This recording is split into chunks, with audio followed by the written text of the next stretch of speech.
तो वांग ही दिखे, लेकिन वर्ल्ड मीडिया में यह खबर चर्चा का विषय है कि वो लापता है।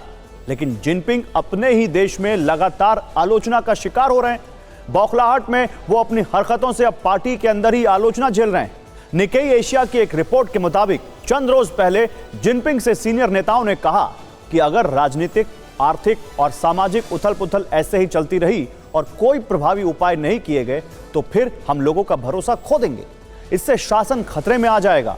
सीनियर लीडर्स ने जिनपिंग से यह भी कहा कि वो और ज्यादा उथल पुथल बर्दाश्त नहीं कर सकते।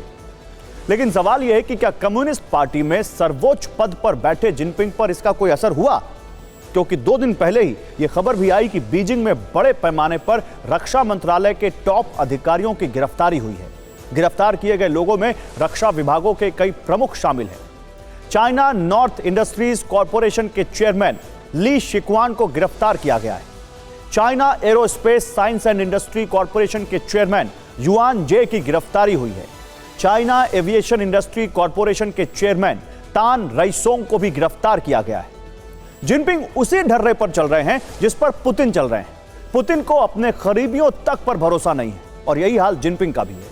और सिर्फ करीबी ही नहीं, पड़ोसी मुल्कों के खिलाफ भी वो साजिशें रचते रहते हैं। चीन के प्रीमियर ली क़ियांग G20 समिट में हिस्सा लेने दिल्ली आए थे, तो उनके प्रतिनिधि मंडल के साथ एक रहस्यमयी बैग था जो दिल्ली के होटल ताज में विवाद का विषय बन गया। इस बैग की मिस्ट्री अब तक अनसुलझी है। सवाल है कि आखिर उस बैग में ऐसा क्या था जिसे चीन के अधिकारी सबसे छिपा कर रखना चाहते थे।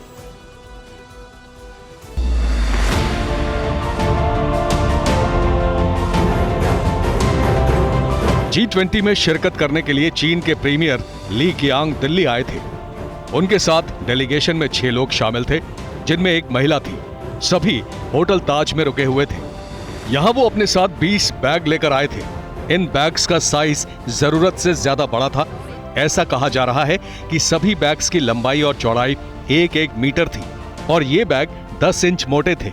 TV9 भारतवर्ष को एक्सक्लूसिव जानकारी मिली है कि शुरुआत में होटल ताज में उनके बैग को स्कैन कराकर जांच करने के लिए कहा गया था, लेकिन चीन के अधिकारियों ने ऐसा करने से साफ इनकार किया।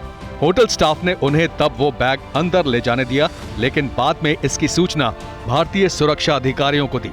इसके बाद उन सभी की निगरानी शुरू हुई। जिस कमरे में चीन के अधिकारी रुके थे, उसके ठीक बाहर 3 सुरक्षा कर्मियों को तैनात किया गया। उनकी ड्यूटी हर घंटे बदली जा रही थी।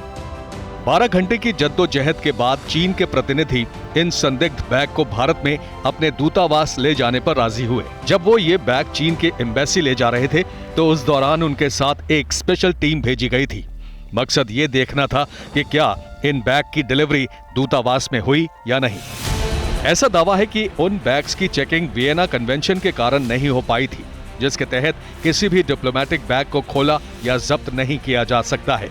लेकिन भारतीय एजेंसियों ने संदिग्ध बैग के बारे में बाद में पता लगाने की कोशिश की। इस बात की पड़ताल अब भी जारी है कि क्या बैग में ऑफ द एयर किस्म के निगरानी और जैमिंग डिवाइस थे। असल में एक चीनी इलेक्ट्रॉनिक कंपनी जासूसी के लिए इस तरह के सिग्नल इंटेलिजेंस इकट्ठा करने वाले डिवाइस की सप्लाई करती है।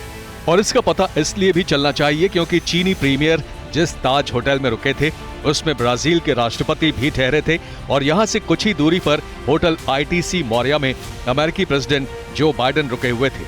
और चीन की जासूसी वाली कोशिशें कैसी होती हैं, ये दुनिया जानती है।